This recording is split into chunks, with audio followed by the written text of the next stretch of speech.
Everyone, remain calm. Yeah, that's how it always starts. But then later there's running and screaming. Somebody talk to me! What is happening? Welcome to Jurassic World. You're listening to the Jurassic Park Podcast. You want to consult here or in my bungalow? Hold on to your butts. Well, we're back. Hello and welcome to the 98th episode of the Jurassic Park Podcast. I'm your host, Brad Jost, and we're here to discuss all things Jurassic Park. Man, I can't believe we're on the 98th episode. So close to 100, guys. We've got some great stuff coming up for you soon. Now, for this week, I actually did spend the weekend away, so if there was any kind of big news updates or anything from somewhere between Friday and Sunday, they may not be on this episode, but we do have a quick news update for you. We'll also check back in with Jaye Jurassick in his second installment of Amber Finds for The Lost World. This time, he'll take a look at something retro that the younger kids may not have even heard of. Then we'll hear from James Hawkins and Steve Hurrell again this week, covering Steve's awesome Jurassic-themed birthday, some spoiler controversies, and the game Ark Survival Evolved. After that, I'll cover some of your thoughts on what is the best aspect of The Lost World. Is it the dark tone, the dinosaurs, the characters, or is it something that you didn't even expect? I'll dive into the listeners' thoughts, so stay tuned. Last episode, we caught up with part 1 of the making of The Lost World. Each episode this month, aside from our big 100th episode, will give you a look at the making of The Lost World. Now, the 20th anniversary is coming up, so we wanted to treat you to some fun audio from the collector's VHS from back in the day. Today, we'll revisit part 2 of the 4-part series. So, a few weeks back, I mentioned that we're giving away the Mondo vinyl pressing of Jurassic World, the original score featuring the Black Double LP. Now we are adding a few more awesome items to the pot this time around, featuring Jaroslav Kosmina's amazing The Lost World 20th anniversary print, and a great print from Jaye Jurassick made specifically for this giveaway. We'll be giving away a few packages to celebrate our 100th episode, along with the 20th anniversary of The Lost World. Stay tuned for more information on how to win them in the coming weeks. Well, as you may have figured out, it's a jam-packed episode this week with yet again a bunch of contributors, so let's get things started off with a bit of Jurassic news from around the world. 18 minutes and your company catches up on 10 years of research. Access main program. Access new security. These pictures were taken in hospital in Costa Rica 48 hours ago. I don't want to jump to any conclusions, but look. Boy, I hate being right all the time. But today, I guarantee it. So you may have heard about this awesome contest going around, but CrowdRise, along with the help of Chris Pratt, have announced a great way to donate to the Seattle Children's Hospital with a chance to win a trip to the set of Jurassic World in Hawaii. The donation/contest giveaways have been making the rounds a lot in recent years for the past and upcoming films. It's a great way to give back and potentially win something in the process. This time, donating $10 is a single entry to win. Now, the money, as I mentioned, is donated to the Seattle Children's Hospital and offers you the chance to win 4 round-trip coach tickets from the US/Canada on Delta Airlines, a 4-night stay at Marriott in Hawaii, visit the set of the Jurassic World sequel, hang out with Chris Pratt, get a sneak peek of the film as you watch scenes get filmed. So this sounds like an amazing opportunity, but even better, an opportunity for those in need. Take some time to visit crowdrise.com/Jurassic World via the link also in our show notes to donate, learn more about the charity, and help those in need.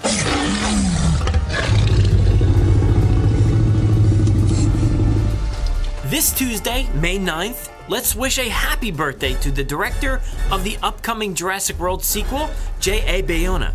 Happy birthday, man, and I can't wait to see what you bring to this series. Oh, there it is. There it is. Who's got some change? He takes quarters. I got $1. I got $1.10. How'd you get it? You don't want to know. Her name, we got it. Where did you get that? I got it on eBay. When they're expensive, put them back. He's a digger. Who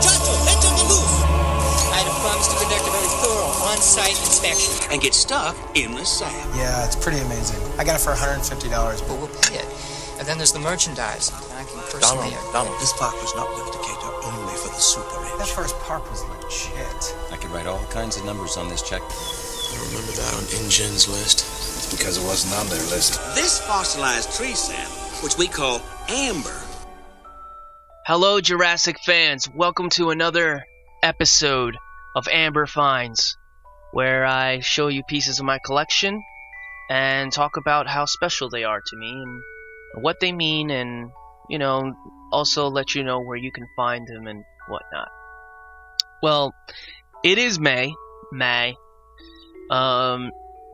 and the 23rd of this month will be the 20th anniversary of Lost World. And as I said in the previous Amber Finds, I'm going to be doing a couple segments where I just talk about certain Lost World items. And some of them are not particularly, you know, super rare, but they are very important to the Lost World of merchandise. And some of the best ones are the simple ones. And the one we're going to be discussing today is one that probably a lot of people have. But how awesome is it is the factor. And I have 3 different versions. Not different in the sense they're too different to each other, but 3 different ways of this particular item, like how it's packaged or whatnot. The first one is open. The second one is completely sealed. And the third one is a widescreen edition. By widescreen, I already give you first clue of what it is. It's a movie. Yes. And what movie would it be if we're celebrating the Lost World Jurassic Park than the Lost World Jurassic Park VHS? That's right, kids. VHS. Video cassettes. Before DVDs, before Blu-rays, you had to rewind it and try to get to the part that you liked. But we'll talk about that. That's one of the reasons that I bring this VHS up. So let's get down to describing this particular beautiful VHS. Now, when you got the VHS of Jurassic Park back, I think it was 94. October 94, because back then movies used to take about almost a year to come out on video. It wasn't like today that you get them not even like 2 months after or something. You know what I mean? I know Logan came out like 2 months ago, and already this month they're saying it's coming out on Blu-ray. That's crazy. Back then that didn't happen. You had to wait and bide your time till a movie came out, and I'm pretty sure that Jurassic Park came out like on VHS, it came out like in 94, like October 94. Correct me if I'm wrong, but I'm pretty sure that's when it did. So anyway, when this movie came out, it was one of those videos that I needed immediately, and the packaging on this is so different to the Jurassic Park one. See, the Jurassic Park one was just a black case with the logo, and it just said, an adventure 65 years in the making, basically. So, with this one, the slogan and quote that it had going for it in marketing and whatnot was called, "Something Has Survived." And it gave an ominous kind of tone, like, okay, so what does that mean? So the other island was taken out. We didn't know at the time what happened to Isla Nublar. We kind of know now, but back then we didn't know, and it was just left to what happened. And now it's saying something has survived, so you're left with like, what's going on this new island? I'm not really going to go on to the details of the movie, because if you are a listener, you might as well, you most likely saw Lost World. If you haven't, please go watch it. If you've seen Jurassic Park 3 and you haven't seen Lost World, please go watch Lost World. This is like PSA right now. You have to see Lost World. Seriously, watch it. It's one of the best. For me, it's my favorite, but for many, it is one of the best in the series. It is a beautiful sequel. Anyway, so let's get back to it. So let's get to the cover. Now, with Jurassic Park, like I said, it was just black and a logo. And that's it. Very mysterious. With this one, it has this mysterious feel, but very colorful. Or complete contrast to just a black background. This one has a jungle scene. Just all jungle. And in the middle, it had one of those like those holographic cards. Like it switches from the logo to the T-Rex breaking through the logo, which was I had this as a poster too, and it's an awesome image. And the logo itself is like this, like it's like etched in a cliffside, like a black stone cliffside, and it's cracked, it's old, it's destroyed, it's ruins, it has this feel that these dinosaurs are in their own world, they don't listen to the rule of humans, they've been doing this for a long time, and this is what they do now, it's I love the Lost World logo, that whole like destroyed kind of look, it's like taking something that was very factory floor fabricated kind of thing, like the Jurassic Park, clean and presentable to the public, and just destroying it, like just making it look old and wild, and that's pretty much what like the cover has. And you could take out the holographic card and do whatever you want with it, put it on the wall or something, but I keep it in the case. And it says a Steven Spielberg film. On the bottom it says PG-13. So if you were under 13, you watch this movie without parental guidance, and your parents failed you. No, I'm just playing. Anyway, stereo surround sound, closed captioning, THX, digital. I can't read that word. It's like, yeah, well, you know what THX is. If you were in the 90s, that you would see that everywhere on every movie. Amblin Entertainment, Universal, 1997 Universal City Studios. Copyright, Amblin Entertainment, all rights reserved. You go to the side of the box and it says VHS, THX, digitally mastered. There you go, that's what it says. Hi-fi, stereo surround sound, and it has the Lost World Jurassic Park in white letters, but just like the original logo, but they're like stone letters. They're all like have cracks in them and whatnot. What's really cool about this cover is that ominous jungle scene that it has going on, and the sky. The sky's like an amber color, like almost like a storm is brewing, almost tornado look. It looks kind of like the sky you see in the cover of Twister. A little bit, only that one's a little more like orange. This one's kind of like an amber brown. It's like something is brewing, and you would not want to be there if you saw a sky like this. Even if I go outside now, if I see a sky like this, I'll run inside. It's the Lost World, obviously, and dinosaurs are going to start running around the streets. But right, and then on the side also it has the Universal logo for the time, and then we go to the back. And the back we have, it says, warning, for private home use only.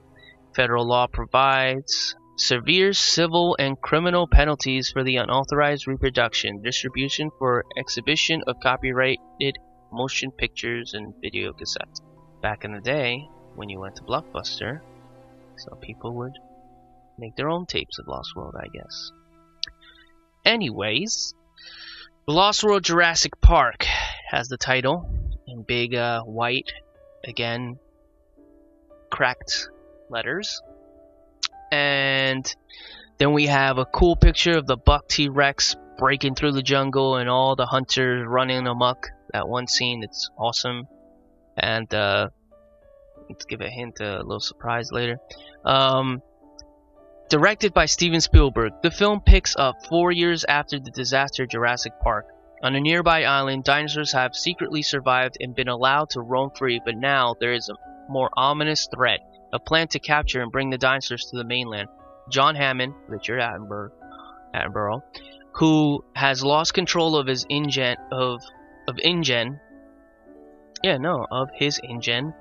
himself for the InGen company. Sorry, I read ahead. Sees a chance to redeem himself for the past mistakes and send an expedition led by none other than Mr. Ian Malcolm. Jeff Goldblum. And he's coming back. He's coming back, guys. He is coming back. It's awesome. To reach the island before the mercenary team gets there.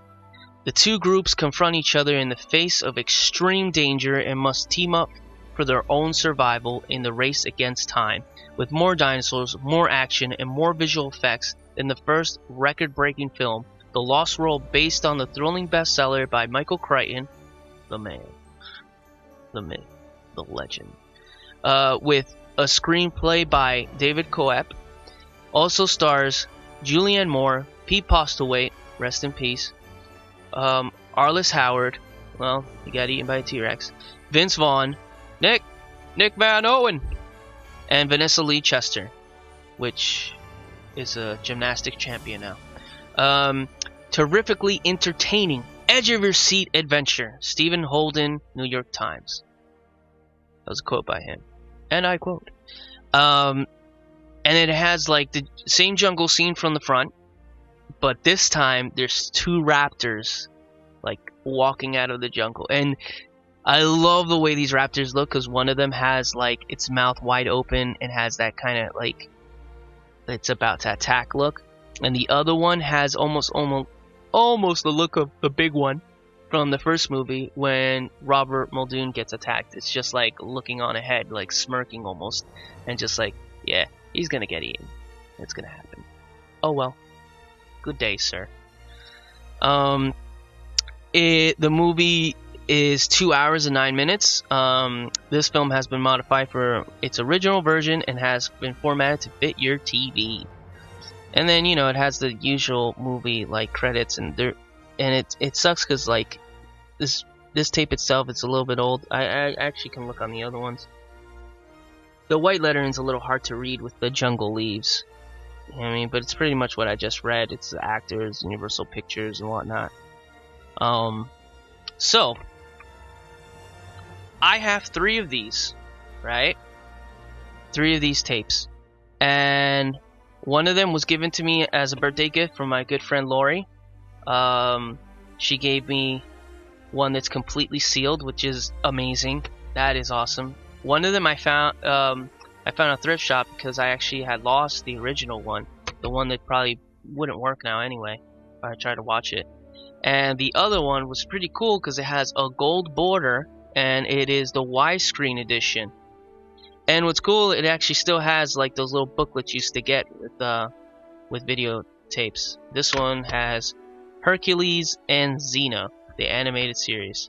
And on the inside, there is a Tropicana Pure Premium ticket where you get a $5 rebate on a Tropicana Pure Premium drink from the Lost World. And it has some toys. Right here's a Tycho and Matchbox toys and whatnot. And on the back it says from Kenner, and it says, "Coming soon, genetically mutated dinos gone bad. Jurassic Park Chaos Effect." Also says here you can get Chaos Island, The Lost World, the PlayStation game, You're the T-Rex. And on the back it has a game system I've never seen. What is this? Game.com, the ultimate gaming system. 6 levels of heart-pounding action. R-Zone, the game system with your face for action by Tiger. Oh, cool. It looks like a Game Gear, but it's called Game.com. Strange. I've never heard of this. Anybody hear this? Send me a message on Instagram or Twitter if you have this, because this is really cool. This is completely new to me, and I want to know what it is. Alright, so then it has Liar Liar on there, to buy Liar Liar. A Lost World Jurassic Park Entertainment Utility. Prehistory roars on onto your computer screen. Oh wow, this would have like 3D audio clips, still images, and full motion video. Got a lot of stuff for Lost World. That is so cool. Then you also got Land Before Time at the end, and by this point, Land Before Time had 6 videos. By now, it has 100. So these things came with stuff like that. You know what I mean? It was cool. But my story that I have, that I adore with the VHS, and if I still had my original VHS, it would have been awesome to talk about it more. When I started creating these things that you guys know that I create, like dioramas and like my own custom toys and whatnot, I haven't done them in a while, and I apologize for that. I've just been super busy with my apprenticeship. But you didn't have a DVD player back then. You didn't have DVDs. So you couldn't just rewind and pause so easily. So I can't tell you how constantly I would rewind these VHS and pause them, and it would have the lines in between that made the image all curvy or whatever, just to get little images of like certain buildings and whatnot. Like I remember I created one of the main village operations building where Nick Van Owen goes into out of a box with like, and I took stuff from outside, and I remember I created the doors I with cardboard, and I lined it up one side in the middle with plastic, and on 2 sides I glued a cardboard, and I cut out the design with an X-Acto knife. And I mean, it's crazy to think that like I would spend hours, and I mean hours, with this thing paused on my TV just to get these images out there. Now, you know, all you need to do is just search on the internet, click, click, click, and then you have a picture of the image, print it out, or leave it on a computer screen, and you're good to go. But back then, I would hog up a TV, and this is one of the reasons I got my own TV, for these reasons only, because this is what I would do for hours on end. And, you know, my grandma would want to watch her novellas, and she wasn't able to. Sometimes she would just let me work on this stuff because she supported what I did. And it was, you know, thinking back at those memories, it's awesome to think that a simple movie in VHS can actually like mold your mind so much and like inspire you so much and make you so creative. And I love this movie for that. This one particularly like got me more interested in creating things, and the stuff that I do today, where I created things out of nothing. And with Jurassic Park it started, but this is the one that really, like, this is actually what I want my hobby to be. This is where I find my fun. And it's crazy to think that, like, now it's just so easy to do that. And back then it wasn't. Because if I passed that part in the VHS, I would have to rewind it, go back still. And then I remember I got a VHS player, a video player or whatever, and it was actually able to slow down the videotape. And when it did, it was just it was funny because it slowed it down, but it still looked bad. And yeah, well, you know, it's cool. Like, simple things like this is what makes these things special. And even though none of these are my original one, still I know the contents of this movie inside, and this has the infamous Mercedes-Benz commercial. I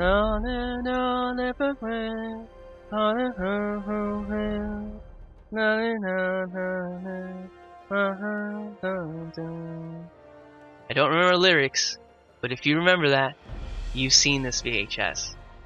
And then right afterwards, you got the THX logo, and then it began. A movie that has been my favorite since I seen it in 1997. And this month, we celebrate its 20th anniversary. And to think we're not getting anything for Universal with 20 years, it's a little disappointing. But the fans know it, and that's all that matters.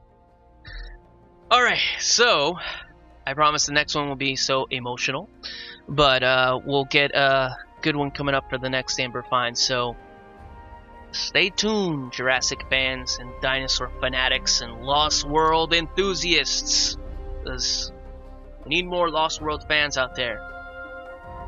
We really do. Alright, see you guys on the next Amber Finds.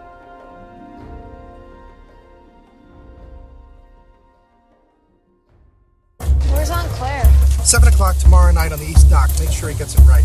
But it's alive! And everyone on the planet's going to line up to appreciate it and everything done. People would say they could see the fleas. Oh, I can see the fleas. Mummy, can't you see the fleas? Are these characters auto-erotic? No. Come on!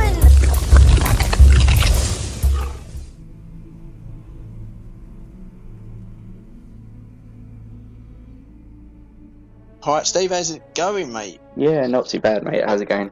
Good. I'm one of your hosts, James Hawkins, and my co-host here is Stephen Hurrell. We've had a lot going on. Sorry for the lack of episodes, everyone. It's just like schedule lineups with like people over in stateside and time difference. It's just hard to get people on. So anyway, Stephen, a lot has happened since our last episode. It has. Your 30th birthday, you old man. Oh, I know. Feeling it. So, just how good was our... Well, I say I was there involved, but how good was your 30th dress-up Jurassic Park themed birthday party? It was just simply amazing. My wife did just such an amazing job. Just couldn't ask for anything better, really. She literally she made everything from scratch. It was the Jurassic Park gates as we walked in. Made everything from cardboard boxes and painted all that. Just loads of stuff, wasn't there? Just, yeah, she made the incubators. Yeah, all like the table decorations. We had food. The food was themed as well, wasn't it? Yeah. We had like little orange jellies we put blueberries in, make it look like ambers, but. Yeah, you we all dressed up as well, which was pretty cool. Like you were John Hammond. Yeah, had to be. Had complete with white hair, white beard, and the full lot, which took me about 1.5 weeks to wash out. I ended up having to shave my beard just to get the white stuff out. I actually didn't know that. You didn't tell me that. Yeah, no, that was mental. You just see I was Alan Grant, and my wife was Ellie Sattler. I think everyone looked really good. The people that dressed up and made the effort looked really, really good. Yeah. I thought that, like Dan, he turned up as Owen Grady, and I didn't. I was looking everywhere online for like an Owen type costume, and it was coming out really expensive.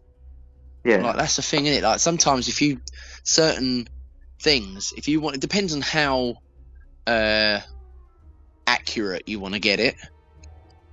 But yeah, his costume was really good. Really good. Like, I think mine cost like about 20 quid. Like I paid, I think it was like £12 for the hat, the Alan Grant fedora. £12 for the shirt.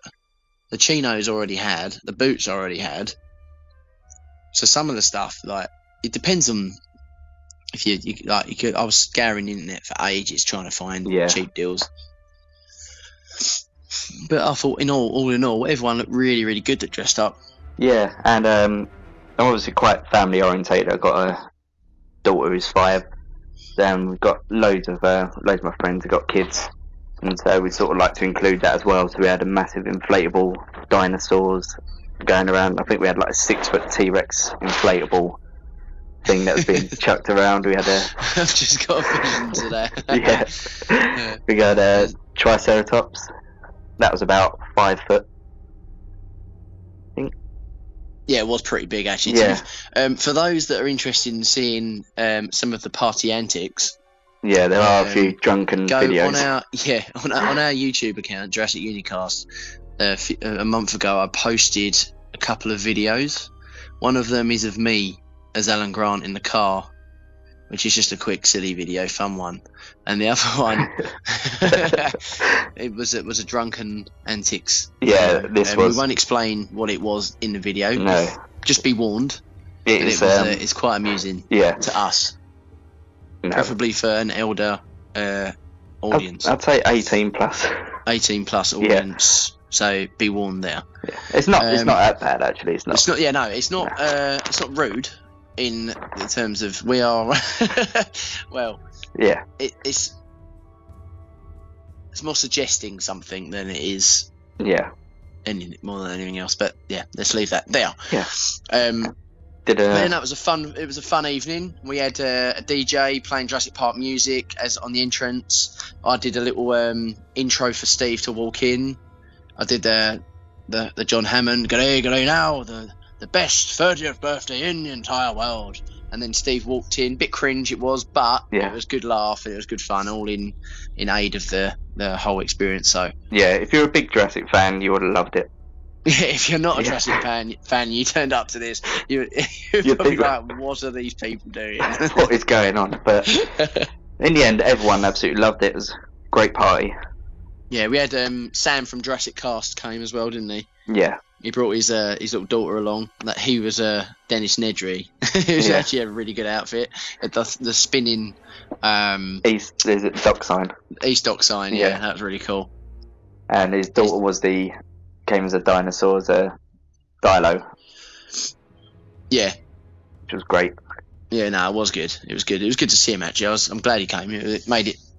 It was. I think a lot more people probably would have done if they weren't so far away. It's just that the majority of our Jurassic community mates either live a lot further away from London or like stateside, so it's like pretty much impossible for them. Yeah, no, it was really good. We're sort of on a outskirts of London, which is quite hard to get to, and well, getting home would be even worse. Yeah, absolutely. But yeah, yeah.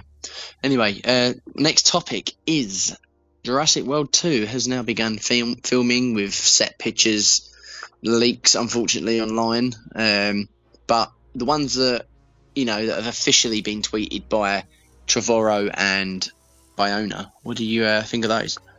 Yeah, I'm trying to stay away from as much as possible, but you're just flicking through Twitter, you can't keep away from it, can you? No. Yeah, and sort of a semi-spoiler as well that the Rexy will be back, confirmed by Trevorrow. Yeah, but that's sometimes it's one of them things I wouldn't want to know. I'd like to be surprised, but if it's officially been, told, then I can sort of accept that because it's something that the studio wants everyone to see. Yeah, which makes me think that I don't think Rex is going to play a big part in Jurassic World 2. I'm just praying that. Well, do you know what? I can see this happening, right? Them it being a very emotional scene, like her life coming to an end through old age, rather than being killed off. Like being killed off. Yeah, I can't see the studio, or I don't think they're that stupid as writers. Like they as much as they don't comment on what they like see and hear, they must get some feedback from the Twitter and Facebook and all that. So they must have PR people that's in charge and tell them, right, look, this is if we do this, stuff's it's gonna be bad. So that's not. Yeah, there's a limit. They know their limits. Yeah, and I think that if Rexy does come to an end, I hope she doesn't. I hope I don't like calling her Rexy. It's so like cringe. Yeah. But most people know her as that, don't they?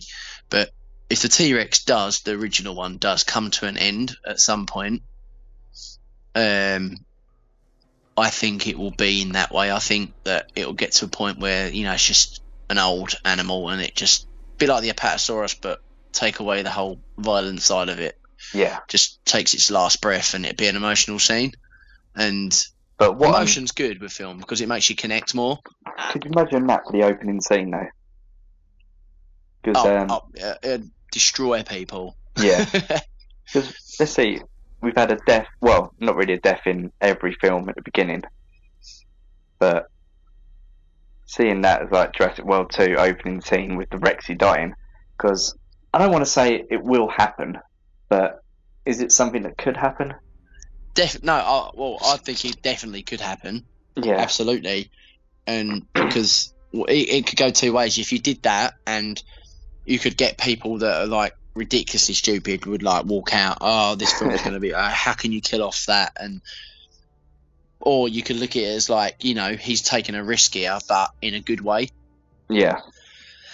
And it sets up, you know, we don't know what the plot is. If they are, we've heard rumours of the plot being, you know, like the animal activists and all that sort of side of it. If that is a true rumour, it could open that up into, you know, it's obviously something that's happened that's caused this to happen, and I don't know, it could open up a new sort of chapter and another direction in a good way. But like Jaye Biona, he did say that he was going to, I think he said that he was going to take risks and, you know, do something that's never been done before. Yeah. So could that be it? Yeah, because they're not going to give away massive amounts of information this early on. They're approaching halfway filming. So saying, yeah, I'd say they'd probably be done. You know, yeah. By so saying that time, I think. Yeah, saying that Rexy's back. Probably before then. Yeah, saying that Rexy's back is clearly not going to give away masses of information on the new film. No, absolutely. To be fair, I don't know whether Bryce and Chris are going to actually be doing much in this film, because Bryce has already finished filming already. Yeah, I mean, it could be the fact that she's done her filming in the UK, and she's got a couple of weeks in between, and then maybe on to Hawaii or something like that. Maybe, you never know. Yeah.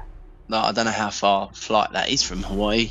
It's not too far. Do you go the other way round? Do you really? I guess. Yeah, it'd be straight to New Zealand to Hawaii. You'll carry on going east, won't you? Because I thought that Bryce would have a bigger role in this film, knowing that her character's now established and it's going to be more, you know, rugged, and she's going to be a bit more adventure-y rather than, you know, the business corporate sort of person. Yeah. So you might be right there, actually. She probably is just going to have a 2-week break and then... Yeah, maybe she's done a bit in the UK. They've still got to finish off a few things, so she goes, okay, I'll have a trip to New Zealand, a couple of weeks there, then on to Hawaii. Yeah. And then from Hawaii over to, where is it they filmed the Jurassic World set? Koala Ranch. Yeah. Yeah. Over to there. But there was some other leaked footage, which I won't talk about, because obviously we're trying to be spoiler free and raise awareness that we don't really want to see it. Like, I understand why people are, especially us in the UK. Like, we could literally, if we wanted to, me and you could just drive an hour down the road and go and spy on them. Yeah. Like we could, because we're in that luxury that Real Tours Hawaii had normally on Kauai, but I'd rather not know. Like in Jurassic World, you didn't have a clue, did you, about the Indominus? No, obviously knew that there was a new created dinosaur, but I didn't see any pictures of it or any review. I didn't know what it was like all the way up until I sat in that cinema seat, which when you finally see it in that scene, it's just amazing. That's great probably feeling. Why your favourite, as much, to be fair, it's one of the best scenes in the film, the one where the Ankylosaurus gets attacked. Yeah. But that's probably why that scene had more of an impact on you, actually, because that's where you see it being in full and seeing the Indominus hunt as an animal. Yeah, and its intelligence, trying to figure it out, going, right, the shell's too hard on top, scratches the leg, flips it over, chomp, done. Yeah, it is like it's a 40 foot raptor, isn't it, really? Yeah. And it, like, obviously prior to that you had I think it was before then, you had the Apatosaurus. You didn't actually see it dying, being killed. You just saw obviously the after effect when they see the Apatosaurus and it's got its head in its arms. But great music on that scene. Yeah, it is very good score, actually. But you don't see the the I-Rex doing the damage, do you? Whereas the Ankylosaurus scene, you do see the damage, don't you? Yeah. Yeah, and just that whole gyrosphere bit as well, with them trapped in it, and there's 5 dinosaurs. And then just see the shadow coming behind. Like the reflection in the gyrosphere. Yeah, no, that was it was really cleverly put together, that scene.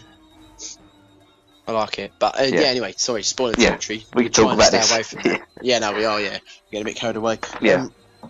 But we're trying to stay away from it because like we could just go up and have a look, couldn't we? But I like the fact there's a sort of element of surprise. I was a little bit disappointed with the way that the trailer and the movie clips before, like the little TV spots. Yeah. They showed the Mosasaurus. Yeah. Because I love the idea of the Mosasaurus being in it. Before they showed these TV spots and stuff, and I was thinking, how are they going to do it? Like, how's it going to look? How are they going to bring it into the film to make a plausible scene? And then when I saw the arena, it's everything what I would hoped it would look like. Yeah. I didn't even really particularly picture a Mosasaurus show.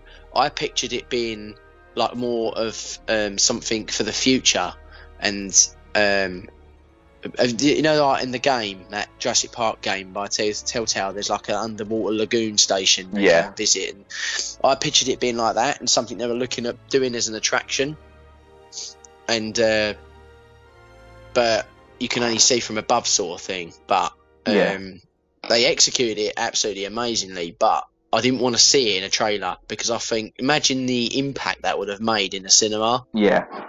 What would have been really good for like a TV spot is seeing like the Mosasaur arena, knowing that there's something big there, seeing the shark, but then it cuts off, and then later you see, what is her name?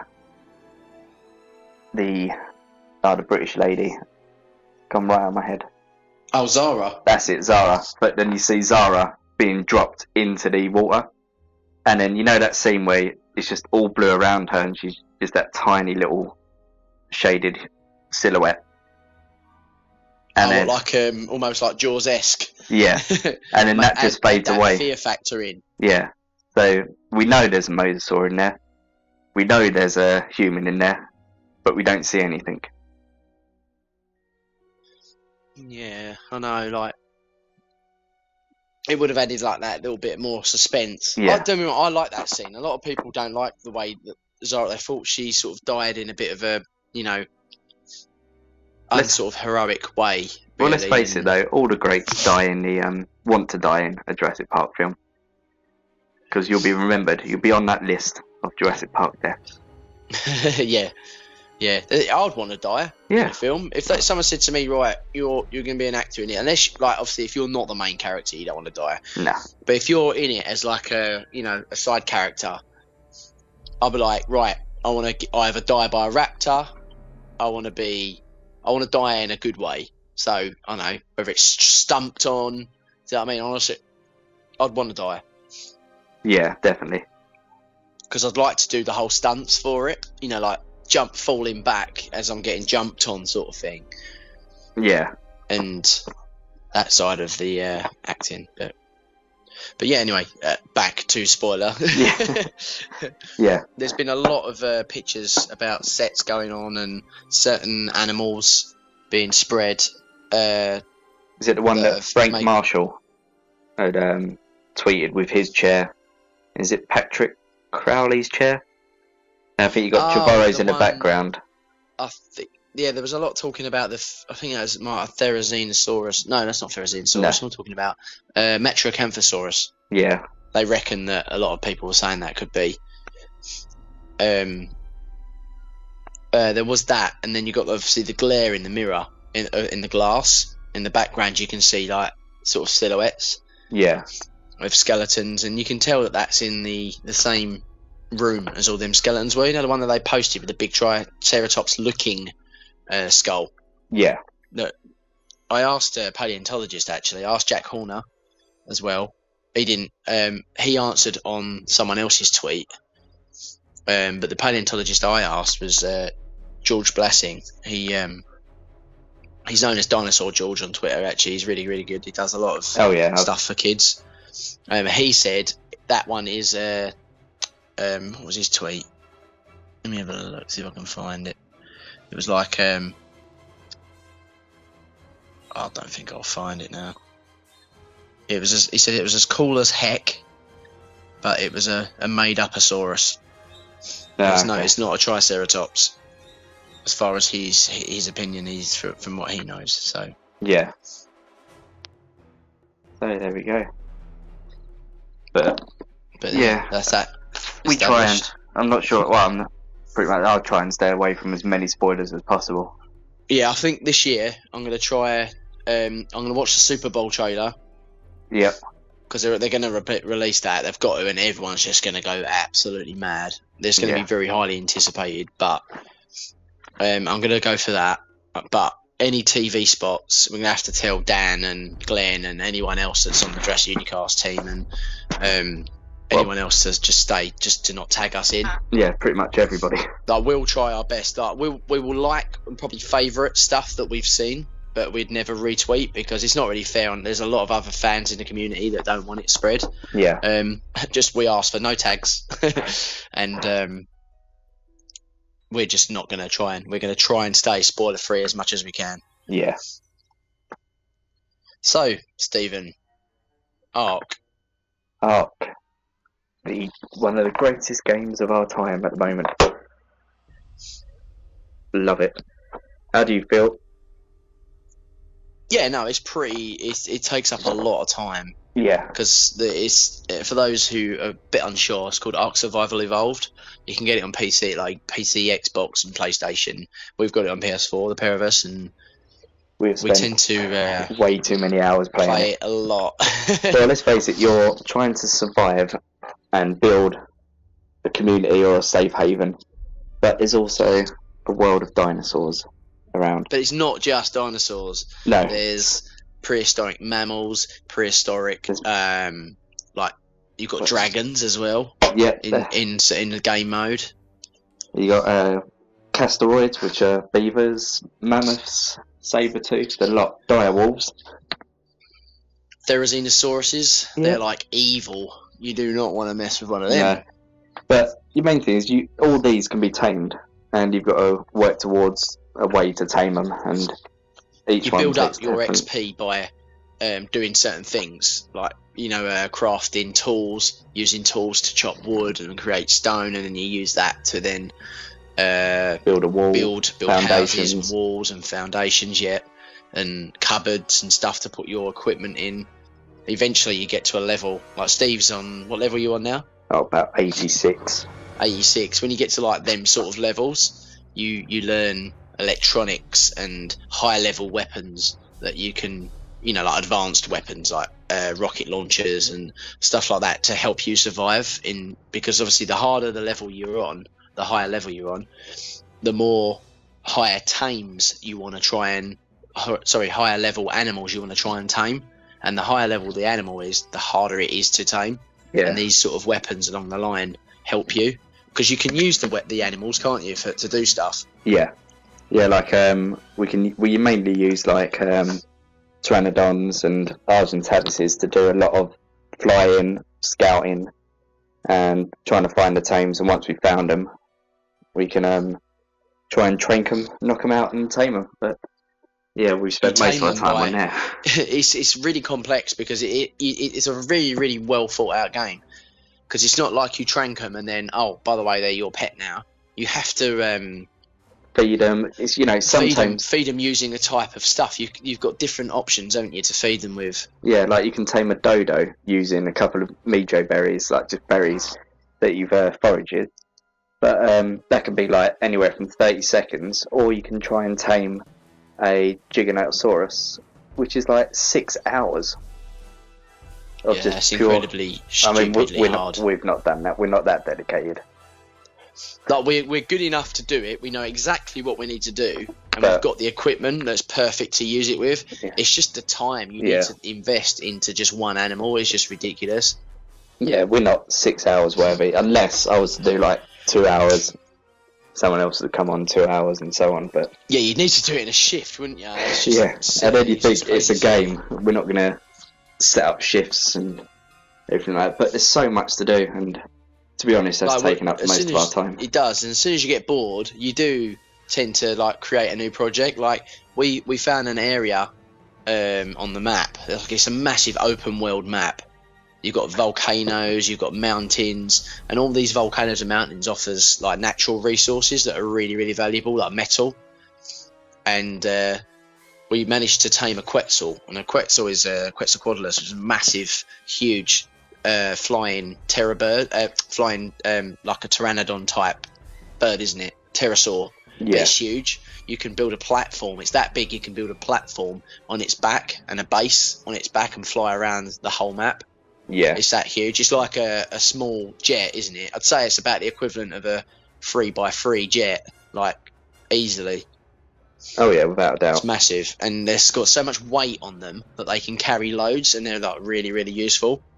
Yeah. But when we get bored, we can just make a new base at somewhere another part of the map that offers different types of animals. Like you'll find the Spinosaurus and the Baryonyx and all them type of animals around the swamp area, won't you? Yeah. Or we could travel north and get the like dire wolves and mammoths. Yeah, in the snow regions. Yeah, so I mean, I definitely recommend getting it for someone if you like a third-person style. I think he does offer third-person view. Yeah, but this is first person. But if you like Call of Duty looking, you know, and what's the other one? Far Cry. Yeah. Like that style of game where you go around gathering materials and finding animals and killing stuff to survive and drinking, then it's like absolute perfect. The servers, however, they are glitchy sometimes, and you get a lot of lag at times, but at certain times of the day they're absolutely fine. Yeah, being a massive open world game, is like a maximum of 70 players on each server at a time. So you can get a little bit full, but yeah, it's really good. It's sort of taken away our Minecrafting a lot. It has, unfortunately. Like our Minecrafting, like we still love it just as much as we did. Like going back on it, we actually find it quite easy. The fact that we can work in blocks rather than single walls, it makes things like shape really easily on there. It's just at the time, like we need a good three hours on Minecraft to get a lot done. Like we're still doing our Jurassic World main street, like the Jurassic World 2.0. Yeah, we're still doing that, and that's just taking so long. Where we've been playing this art game, but it's one of them games that I just like. It got to a point where I was getting bored. Yeah. And then something else had happened. They would do an update that would open up a whole new like amount of stuff you can get. And you're like, oh, I want to play. I still want to play. Yeah, it's always the way, isn't it? And we've got a tribe of about 7 people. And we're generally not all on at the same time. It's very rare that we're all on at the same time, but there might be a time where 3 or 4 of us would be on, and it's a good laugh because we'd all go out on a mission together and like I know trank something and get like a really big tame that's really hard to do on your own. And that side of the game, you like work as a team, like almost like you would do in cavemen style, taking on mammoths, hunting in packs, and that's really cool. Yeah, that side of the game. But like I said, it's just annoying because me and Steve would go online. We'd go and Minecraft, wouldn't we? And then Jake would come on and Reb would come on, and I would say Dan, but Dan never comes on. No. And they'll say, "Oh, do you want to play Ark?" And then we're like, "Oh, but no, we don't." But yeah, we're okay. Yeah. But yeah, it is a great game. It's worth a buy. Yeah, you get it on the PlayStation Store as well. It's not. I don't think it's in hard copy, is it? No, it's after store only. But it's about 25, 30 quid. So it's not massively expensive. No, and we like Primal Carnage as well. We like playing that. That's just a quick fix game, isn't it? Like if we got half hour, we'll go on to this. Or even an hour. I'd actually like an hour on that. That's pretty cool. Like, you can go on like a team deathmatch style, humans versus dinosaurs, and just tear up, really. Yeah. That's quite a good game. Look into both. You can probably get that for less than £10 actually now. Yeah, I think it is about that. $8? About $12. I don't really know. It's the other way, isn't it? Yeah, you can probably get that quite cheap, but definitely check out that on the PlayStation and Xbox stores online, because I think you won't be disappointed with it at all. It's so in depth, that game, it just goes on forever. Yeah. But yeah, is there any other subjects that you'd like to talk about? No, I think we've covered that, and hopefully building a bit of a guest list. Hopefully we'll get some other Jurassic community guests on that you've all heard of and know. Yeah. Around. But no, I think that's all from me. Yeah. Do you want to tell everyone where they can find us? Yep, we're on. We're called Jurassic Unicast, and we're on Twitter, Facebook, and YouTube, all under Jurassic Unicast, so nice and easy to find. And last of all, obviously, you listen to this on the Jurassic Park podcast, so you know where to find him. So I won't bother to put his Twitter name, but yeah, you know where to find him, and it's a great podcast. He's literally on everything. You enjoy it. Yeah, he's on everything, isn't he? Twitter, SoundCloud, iTunes, YouTube. Podbean. Yeah.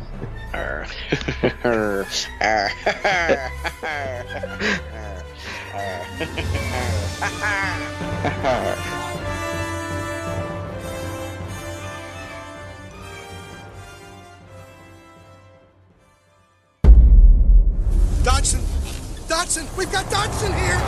You just went and made a new dinosaur? That doesn't look very scary. You are alive when they start to eat you. So this past week, I reached out to the listeners across social media to find out just exactly what are your favorite aspects of the Lost World Jurassic Park. Overall, it's a very underappreciated film, and as we're leading up to the 20th anniversary, I kind of wanted to find out what we all love about this film. Now, you all really pulled through here. There was an insane amount of responses. Hopefully I can get to all of them. It might be a little tough, but I think it clearly shows the love for this film. Let's dive in, take a look at as many as we can, and why don't we start over here on Twitter. Fede says, Roland, the wild music, the tension. Fossilbox says, I like the music and the adventurous vibe. I like the feeling of a research safari. Nathy Vader says, Roland Tembo. Yeah, you know what? That's a pretty perfect response, actually. Billy Reed says, I adore the darker tone and the dinosaur scenes. They're amazing. The tiger stripe raptors are also my favorite raptors in the series. Extreme Guy says, the mommy and daddy T-Rex when they came for their baby. Hashtag The Lost World. At IABD Presents says, love the music. Podcast contributor Aaron Beyer says, I love that Sorna is considered the factory floor. How faceless, ominous, and corporate is that? Yaroslav says, scenes showcasing the implications of something big and dangerous coming. El Hermano says, that it is more darker. Diego says, everything. Well, that sounds about perfect to me. Nathan Payne says, it's very loosely based on an amazing book and still has the best dinosaur action of all 4 movies, in my opinion. At Bond James H. Bond says, I really love the dark tone of the film. It heavily contrasted the film from the first and made it feel and look different from the first. At Hamza Terminator says, the city scene. Yeah, you know, a lot of people might not side with you on that, but I think it's pretty awesome. At Spencemus says, the dinosaur designs for this film were outstanding. I also love how dark and creepy Isosorna was. Kurt Tomlinson says, the sense of exploration, rain, 2 T-Rexes, and Dr. Malcolm. Also the score. Bongo drums are great. Fishing with Dom says, the vehicles. Now that I've seen the movie as an adult, I can honestly say that I don't like it all too much. Dom, come on, man. Come on, man. Ah, come on. Dom, watch it again, man. Matthew Brando says, everything. At Rafael Soa says, the new island Isosorna is amazing. The hills, the mountains, the music, the dark tone. I close my eyes and I can listen to the raptors. At Mazario Jr. says, everything. Well, that seems to be a pretty consistent answer, and I think it's probably the most accurate, actually. At Scream Films 96 says, Roland was a very nicely written character and the actor was spot on. I agree with that. Roland was pretty fantastic. Probably one of the best characters in the the entire series. Alright, so sorry if I missed any of yours. We're gonna move over here to Instagram. Cameron_1987 says, if I had to pick one, it'd have to be the fact that there was 3 T-Rexes. Ectogaza says, vehicles and the darker tone. Perfectly_perfect87 says, my favorite was the scene at the trailer. From the 2 Rex trying to save the infant to them pushing the trailers over the cliff. Just fantastic. James_Paul_Stevenson says, oh man, where to begin? The dark, ominous tone of the whole movie, perfect. The soundtrack is even better than the first one. Who would have even thought that was possible? Very jungle-y sounding with the percussion and brass. The Lost World main score might be one of my favorite pieces of composed music altogether. The tiger-striped velociraptors were gorgeous, and I like them even more than the originals. So exotic looking. The RV and the Mercedes vehicles were so very well executed from the novel. The game trail scene is fantastic, chasing down the new dinosaurs complete with the Humvee launching. Great action. Roland Tembo as Robert Muldoon reincarnate. I could go on and on, but this movie was so misunderstood. In many ways, I like it more than the original, despite a few glaring flaws. Klingon007JP says, I really enjoy the fact that the movie takes place in real time. Taking place 4 years after the original movie and having Malcolm changed as a character makes it feel like reuniting with an old friend. This isn't the same fun, giddy, along for the ride Malcolm that we've seen in Jurassic Park. He's damaged, less fun, with a touch of PTSD. In a way, you can compare his darker personality with the look and feel of the compound in Isla Sorna. It's not clean and pristine and positive like in the first film. Corey Tilton says, both the first 2 films were significantly darker than the latter 2. I wish they had stuck with that look and feel through Jurassic World. Ignacio Borges 96 says, themes on animal exploitation. Alright, I believe we got one over here on Facebook. Let's take a look. Ben Brown says, I'm one of those weirdos who actually likes The Lost World the most. I think partly it's because I have such fond memories of being so excited for it when I was 7, but I still maintain it's a better movie than it gets credit for. For my money, the trailer sequence ranks as not only one of the best in the series, but also one of Spielberg's best action sequences, period. Absolutely. You know, this movie does not get enough credit, and that sequence is so incredible, so memorable. Actually, the entire movie has so many memorable sequences. You guys all pointed them out, so I don't really have to go over them too much, but the long grass, the trailer sequence, the adventure tone, the music, everything is so amazing. I love so many aspects of this movie, and you guys covered them all. Thank you so much to everybody who submitted to our poll segment this week. I feel like it has been forever since we actually did one, and The Lost World is certainly deserving. Now, I do believe I previously asked you all about your favorite scene from The Lost World, but this time it was kind of nice to encompass so many aspects of the film to find out exactly what makes it so great. May 23rd, 2017 marks the 20th anniversary, so let's take this month to celebrate the awesome film that is The Lost World.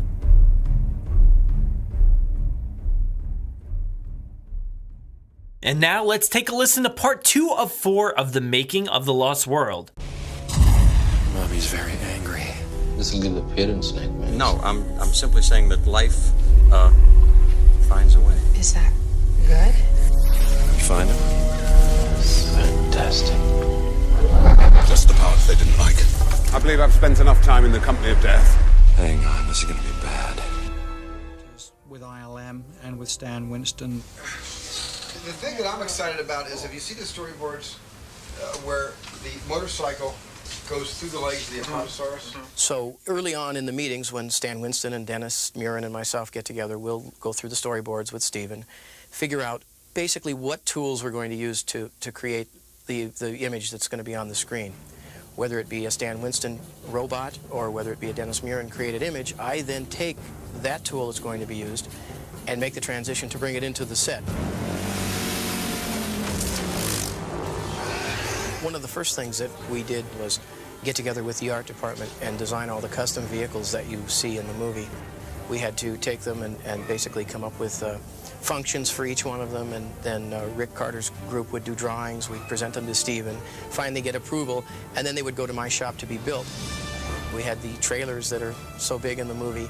We had to custom build those, and we built some that would have wild walls, some that would roll themselves over, some that would hang from cliff tops.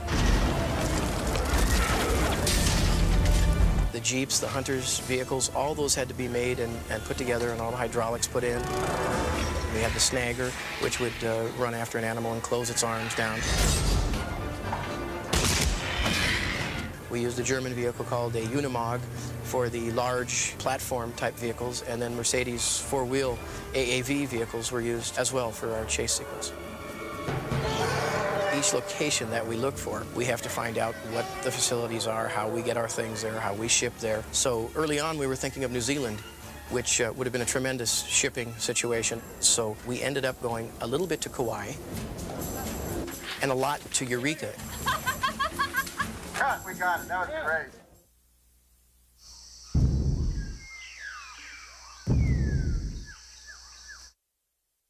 You're going to see these things charging, one coming this way and one coming that way. The first thing that you're going to do is they're flanking you on both sides. You've got to give me a look, that I know that I have one forcing you in that direction. Otherwise, you would run back to Malcolm and the group. A typical day on location, well, let's talk about Eureka for a minute, because it lent itself so well to the Lost World environment that we needed for the movie. And the thing about Stephen, you know what's expected when you get out there on the set in the morning. And the first day of filming is a good example where we were basically ready for him when he walked on the set. Stephen usually will get somewhere in the neighborhood of 35 to 45 setups a day. So that keeps things moving very, very fast. With effects shots, it's more complicated because you're bringing in the effects unit. Sometimes that can slow things down a bit. Well, let's see if that's possible, because that would be a real, addition and a bonus. Absolutely, yeah. And we all it's already brilliant what it can do. It's just amazing. But it's limited because we've got a big support. Do you know how animals, when they're ill at ease, elephants, you see elephants rocking like this? In the case of the Stegosaurus, we would have another shot set up at one end of this creek bed that we were shooting in, so that we could actually be doing a practical shot with one of Stan's dinosaurs, while ILM was setting up at the other end of the creek bed. And that way, when we would finish this setup, we would immediately move down and be ready to do the effects shot. Shoot him! She's just protecting your baby! So am I! Cut. Good. Quick. We were scheduled for 74 days, and we ended up in 69, and that's because of his uncanny ability to be prepared and know what he wants.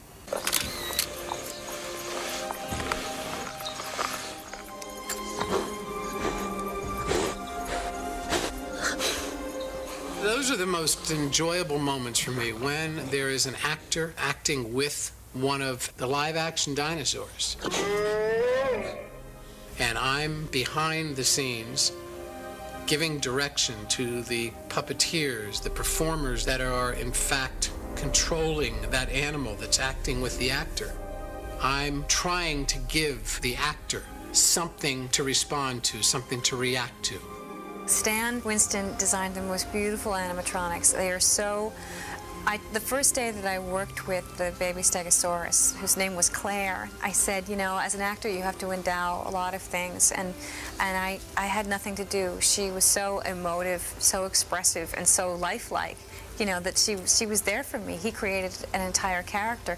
And he did that again and again with all the different dinosaurs. It was really extraordinary, and so it made our job very easy. Stan Winston is incredible. He's, whenever you encounter him in life on the set, he is brimming with a kind of ecstasy.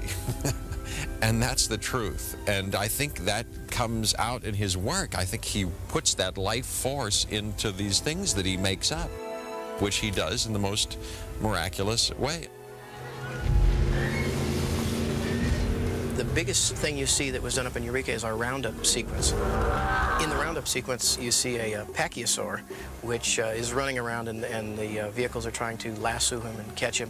And as he breaks loose, he runs across the field and slams into a Jeep, which knocks a guy through the Jeep and out the back door. So for that shot, we knew that we had a running dinosaur, which meant for us that it would have to be a computer image. So we put rigging on this Jeep to dent itself, basically. So the door dents itself first, then closes on the man, then there's a cable on the man, which pulls him through the Jeep and out the back door. And as well, there are hydraulics underneath the Jeep to help it tip and push the weight to sell the impact, and then Dennis will take that plate and add in the image after.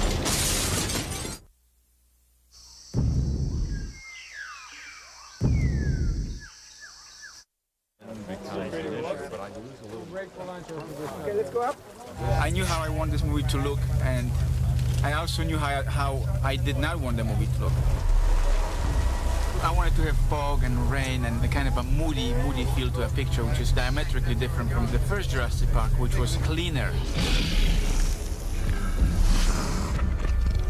As the story in the first Jurassic Park reveals, they are encountering sort of an amusement park. The Lost World talks about finding the creatures on the island, and the creatures kind of live on their own, and they pretty much assimilated to the environment. So naturally the lighting is much darker. And we're trying to create a story visually that kind of feels realistic, not like the amusement park. Oh my God! Are you out of your mind? He's got a broken leg. Let's get in the car before they hear us. Out of your mind? Do you have any idea what that is? Come on, open the door. We had a totally self-contained animatronic and robotic T-Rex that could be carried around by Jeff or Juliana or Vince, and had complete body motion and had a complete performance that would come out of that dinosaur with nothing coming out of it, no cables, no bundles of wires, nothing. It was totally self-contained, and an actor could pick it up and act with it, and that dinosaur would act back. Got him? Yeah. You know, it was so much fun to say, okay, I'm in a trailer, this baby dinosaur broke its leg, and I have to take care of this dinosaur. I don't want to mess with its development stage. And just to believe that what was going on, and to have this real dinosaur that's moving and reacting and biting at you that you get to play with is just a lot of fun. And you know, part of your job is to buy in and have a relationship with it, but I really did become attached to it. I mean, when it was moving and alive, it had a definite life force to it. Help me get this thing out of here. No, we just had...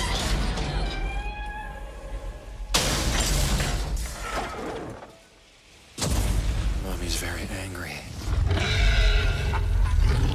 We retooled everything that had to do with the internal workings of the T-Rexes. We used the original molds to come up with, you know, the basic look of the female T-Rex, and then made some subtle changes to create our male T-Rex. But the biggest breakthrough with the T-Rex was its ability to perform in a far, far superior way than the T-Rex in the first Jurassic Park. The T-Rex in Jurassic Park weighed 9,000 pounds. Very big and heavy, powerful animal to wield around. Both T-Rexes in Lost World weighed 9 tons. Weighed twice as much as the T-Rex in the first movie. The funny part of that was actually that the T-Rexes sort of were the biggest stars, I think, that Hollywood's ever seen, because in their contract, they didn't go to the sets came to them.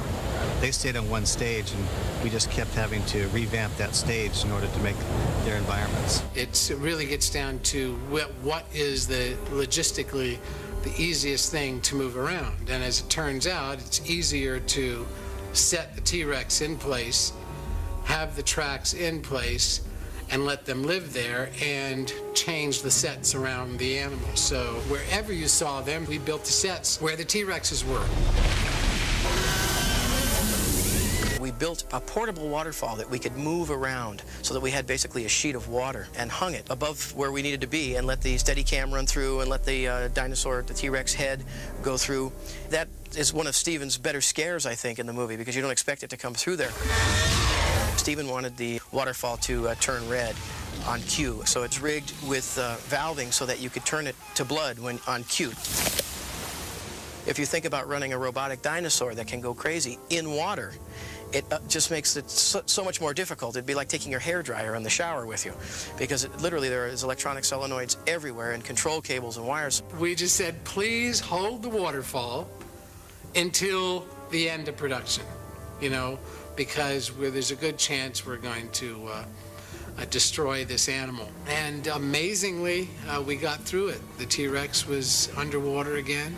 Not just the waterfall. When he wasn't in the waterfall, he was in the rain. But we did it, and fortunately got through it, and his performance was there, and we beat it, but it was tough. It was a tough way each time. The range of performance was incredible with this new male T-Rex, and it was able to move faster, was able to do more damage, and was able to do it with more finesse and more control than we had on the first one. So the performance was much more dramatic, much bigger, much more powerful, and at the same time, much more subtle. That dinosaur had to be able to eat a car, rip the roof off, rip the doors off, tear the seat out, and then, with great accuracy, grab an actor by his leg and rip him out of that car without killing the actor.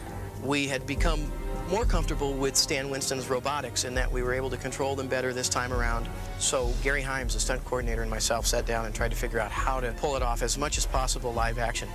We felt it was worth it for the image of and for the reality of it to be able to say that, yes, we actually grabbed a hold of the guy and pulled him out of the car. We actually pulled an actor out of the waterfall. We nudged Arliss over and pulled him off the step at the end of the movie. So we worked very close with Gary Himes to rig these effects so that we were as prepared as possible when you got on the set to alleviate as much danger as possible, even for a stuntman. There should be no human beings here unless you're working with the T-Rex. Most of our dinosaurs that were at least human size or bigger are huge, powerful hydraulic machines. And we take a lot of precautions. We're very safety conscious. We have kill buttons. We have everybody ready to power down if necessary. So everybody who's not involved with the T-Rexes should clear back behind the first window of the truck. But you must always treat it with respect. You must treat this animal with as much respect as you would treat a real Tyrannosaurus Rex. It looks soft on the outside because of the skin, and to the touch, the skin feels like that soft, latex. But in fact, it's just pure steel in there. And when that thing moves, there's a glitch in the mechanism. There's any kind of a short circuit, and the head suddenly snaps. It's not like when the baby T-Rex's head snaps or any other small animal's head snaps. This thing is lethal.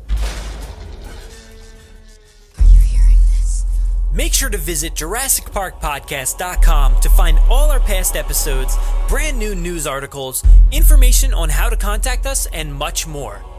It's a great source for everything related to the podcast and, of course, Jurassic Park and Jurassic World. Head to JurassicParkPodcast.com and help us build a great community. Anybody hear that?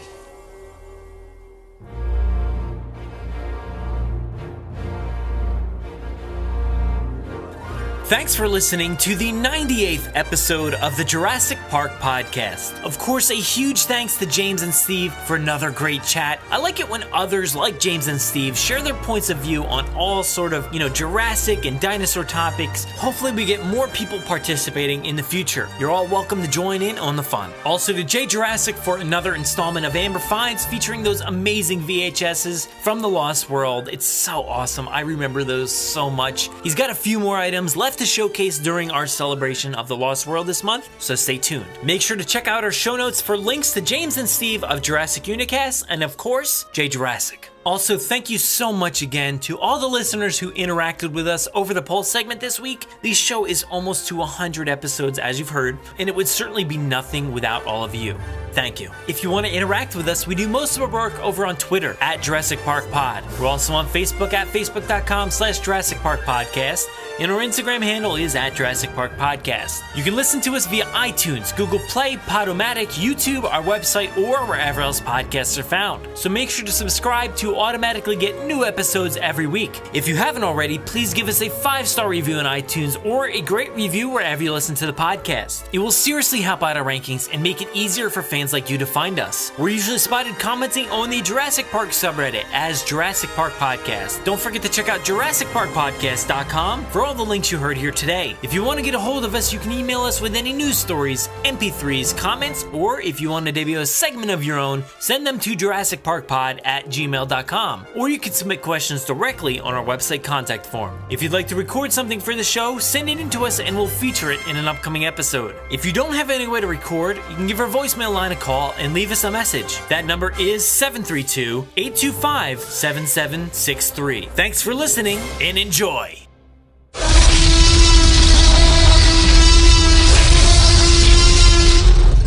5 minutes. Drop what you're doing and leave now.